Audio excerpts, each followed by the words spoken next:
Hi, it's Samantha Hartley of the Profitable Joyful Consulting Podcast. This is season 3. We're talking about consultants and consulting. And today specifically, I wanted to bring up the topic of client management. We talked in the past about getting results through our clients, and we've talked about selecting perfect clients, so that's the only ones you work with. Client selection is the number one determiner of profitability, and I would add of joy in your work with clients. So client selection is incredibly important, but once you have that client on board, the next most important thing is client management. We have to manage the work and the clients so that we are able to achieve results through them. Right? Sometimes we do things where we achieve results for them, but very often we still have to work with them to facilitate the getting of those results. So how do you manage a client? They don't report to us, right? So we have authority very often and we have influence, but we don't have direct management responsibility of them. So there's this wonderful negotiation and this nuanced process of working with them and through them to get results. So I have some principles I'm going to bring you today about how I have done that in the past and how my clients are doing it and how you can do it to have more success in your client relationships.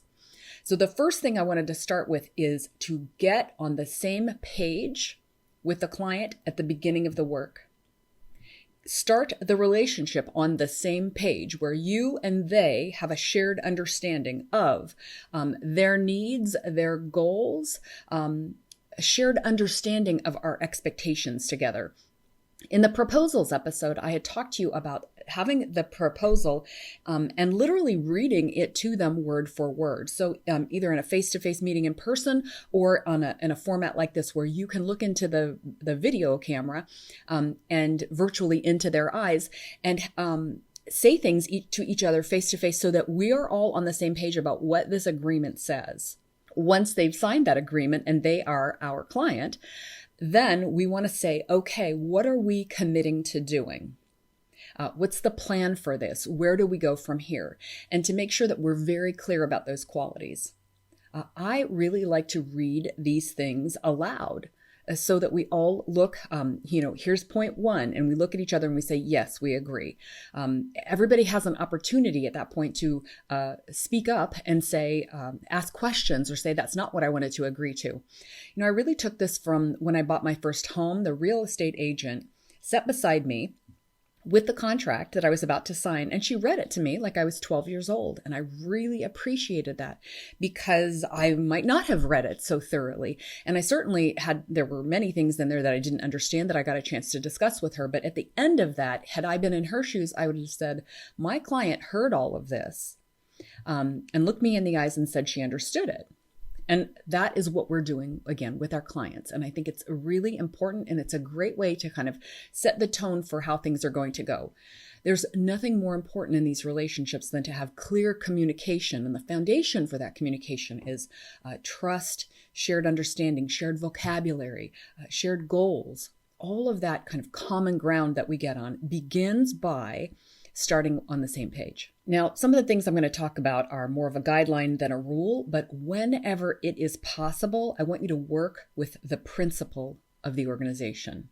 So C-level person, decision maker, economic buyer, whoever is the person in the organization that had the power to hire you, to write you that check and bring you in, that is very often going to be your point person or your main contact. Now, sometimes there'll be somebody else who reports to them who will be your person, but you want the highest person on the ladder of the organization to be your main contact.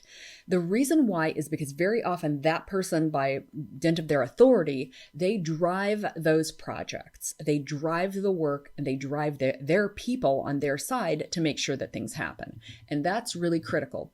The exception to this, you can work with another person if they're a committed implementer. It's the only time to go to somebody who isn't the ultimate high authority. So I've been in situations where I was hired by an owner of an organization to work with someone else, who reported to them. And as long as that owner was involved, everybody was committed and excited. And as soon as they left the virtual room, so they weren't on the day-to-day of the engagement, then I kind of felt the energy of everyone else relax. So if the boss's eye isn't on us, then we don't need to be as involved in this. And then that puts a lot of pressure on us to really kind of cheerlead and build up this commitment and motivation within them that isn't necessarily in them naturally as a part of being an employee of that organization. So having that owner or leader in the organization there can really help us as the consultants to get better results for them and through them. So an exception to this, as I mentioned, is I've been brought in before by owners who had like a right-hand person. And when I worked with that right-hand person, that's the committed implementer that I'm talking about. And they got all kinds of things done that the owner wouldn't really have been able to do. So in either case, what I'm asking you to do is look for the person who can help you to get the best results from themselves, on behalf of the company and also from the team. If you are working with the team and you've been delegated by the economic buyer to the team to work with them, make sure that they either have an internal flame that is helping them to be committed about implementing what you're doing with them, or that leader and having to report back to that leader is enough to keep them motivated and moving forward. Either way, I think it's important for you to have agreed upon reporting back to that economic buyer about the progress, not just beginning and end. Make sure that they are being kept abreast of the progress on a regular basis so that you never get them coming in and saying, nobody's telling me anything, even though you might have expected that the internal team would have been doing that. So I think it's always really important for us to be telling that person, here's how things are going.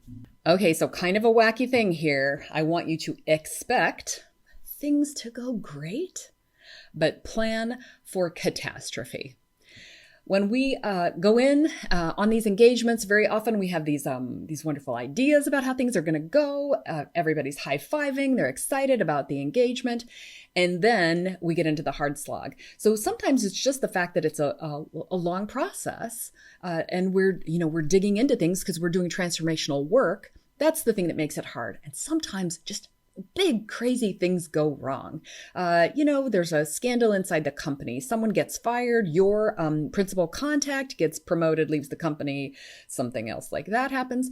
So I want you, as you're planning for your engagements, we do the visioning to see things how we want them to happen.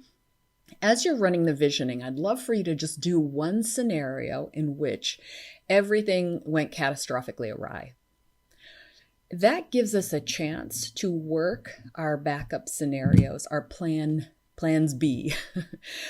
Just so, we heard in the play episode when Gary Ware was talking to us that what play allows us to do is to try out creative problem solving in a low stakes environment. There's nothing more low stakes than your imagination. So if you're just imagining, imagine that my principal person gets fired, quits, gets a promotion, and I have to work with somebody else. Well, then what would I do? Imagine that we go to do our first find savings in the organization and we actually can't find that many savings. We only find half as many as we think we can. Or imagine if we launch a major marketing initiative and it fails, it doesn't go that well. Then what would we do? If you plan for catastrophe, you're going to have resilience when there is failure, because most likely there will be mistakes, there will be failures, there'll be little things that go wrong. There likely won't be a catastrophe. But if you're planning for that and you have some backup plans in place, then you're going to be prepared when other people wouldn't. As part of the catastrophe, a thing I love for people to keep in mind is a miscommunication. Like, what happens if something went wrong? How would your contacts at the client, how would they react? What are they like when they're mad? What are they like when things go wrong? This is super important because I've experienced this before with clients where something that I would consider a small thing went wrong and I had someone have a real temper fit about it. And I was like, oh, look how interesting. So is it just that the person is hot-tempered, or is it that I need to teach the client this isn't a big deal? This is a big deal. This isn't a big deal. So that actually is an overreaction to something that you think might be really bad, but it isn't bad. Or, oh, wow, this is a really big deal.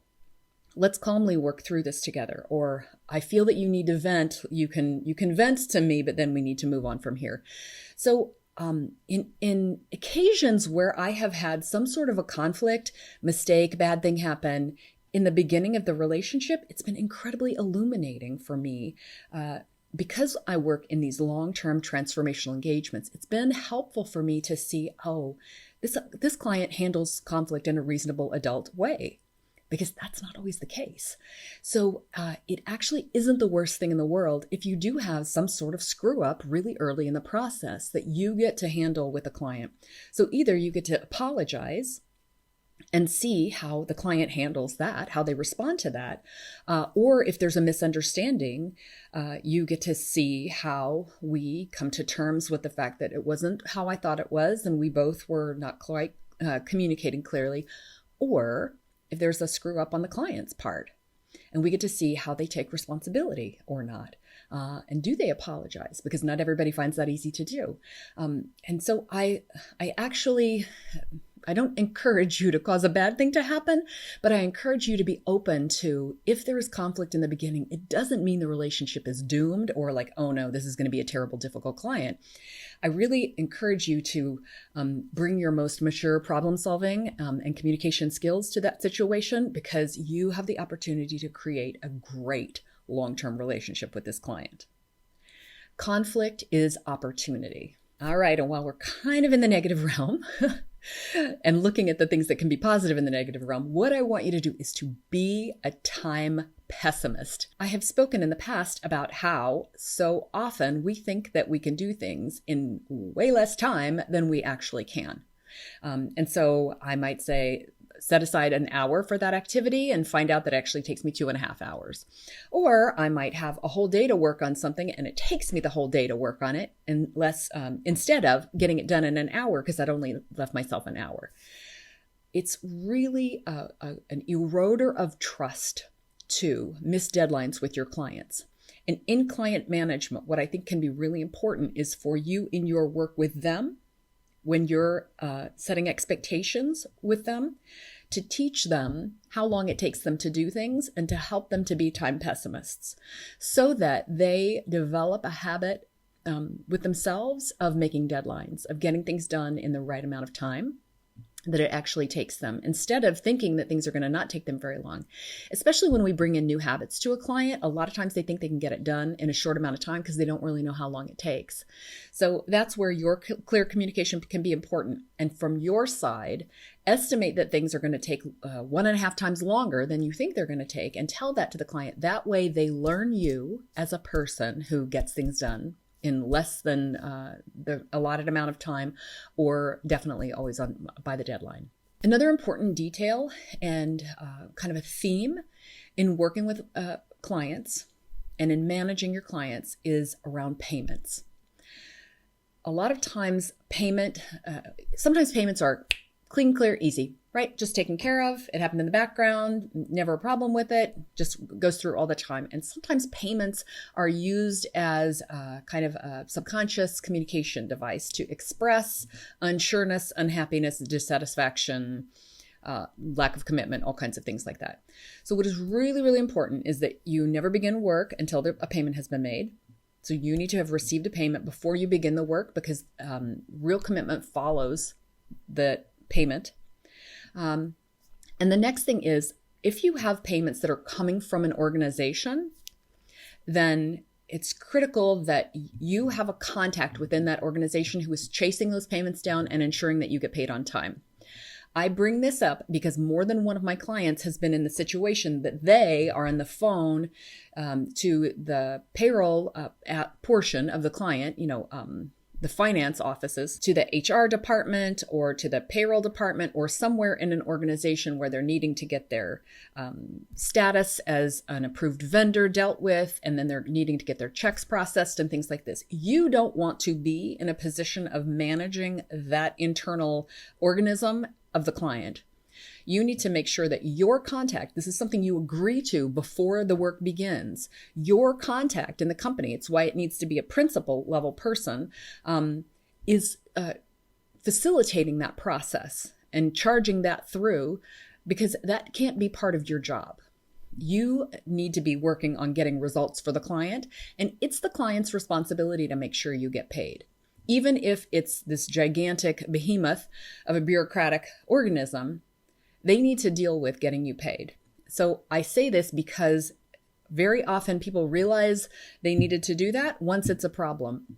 And if you'll put this into your process before the agreement closes, like at the signing of the agreement, this is already part of it. And then in these initial meetings, when we get on the same page, one of the things we're going to get on the same page about is that they're going to handle all the payments and make sure that they go through on time. You'll provide all the information. Anything they need, they can reach out to you, but they are responsible for running that through. Okay, that's going to make for a lot happier of a relationship. And all of these subconscious shadow communications that can sometimes happen through payments aren't happening, right? We don't need that aspect. We want clear, crisp communication from all sides. The last nugget that I want to leave you with about client management is helping them in the very beginning to get quick wins. We're managing many things when we manage clients. We're managing their participation and their skills, their enthusiasm. So all kinds of hard skills and soft skills. And I think that we give the project or the engagement like a shot in the arm if we can get some quick wins at the beginning. So what are some things that just in the first 30 days, you can go boom, boom, boom, boom, boom, and everybody who's involved in the project goes, wow, okay, I see the potential for this. This is not like 6 months from now we're going to see this, or 12 months from now. It's like we can get this really fast. I had a client who came to me, and part of the reason that she came to me in the first place was that the people doing her website couldn't update it to her correct address. She had been in touch with them. They just wouldn't get around to it. Now, that's not my business. I'm not in the business of correcting website addresses. But it's something that was in my power to do for my team. And we were able to quickly get that done for her as soon as we pried that information, the login information, out of the hands of this former person. Now, what's great about it is I wonder if that organization knew that hundreds of thousands of dollars would be coming to us because they were not able to do the small thing. Sometimes a small win is just like a small irritating detail that's annoying the client that they just want to have fixed. And that stopping that annoyance is a quick win. In other cases, what I'll do is messaging. So I have a client come to me who hasn't been able to communicate something for a really long time. I put that into a crisp message within 48 hours. And already they are lit up from that. Your version of that might be finding, $100,000 in upside, getting these receivables in, cutting these costs, letting go of this thing, maybe that's something that you can do quickly. So identify what are the quick wins of all of the stuff that we've got planned out that we can get in the first, week, then the first 30 days. What can we get immediately so that the client feels like, whoa, this is a great decision and I'm excited about dedicating my time to this over the next year. I've talked to you in the past about getting rest so you are at your best, about working with perfect clients who bring out the best in you. All that we want to do for you is to put you in a position where you are at your best, delivering your best work, bringing your genius into the world. And client management is about you doing the exact same thing for them, helping them to be their best, be at their best, and to work with you so that you can do for them what they've hired you to do. If you take a look at just these few things that I've mentioned today, then I think you're going to see yourself on the path to better client relationships, and that means better results. With that, I wish you a profitable and joyful consulting business. Thanks for watching. Please like this video, subscribe to the channel, and click the bell to get video updates. Thanks.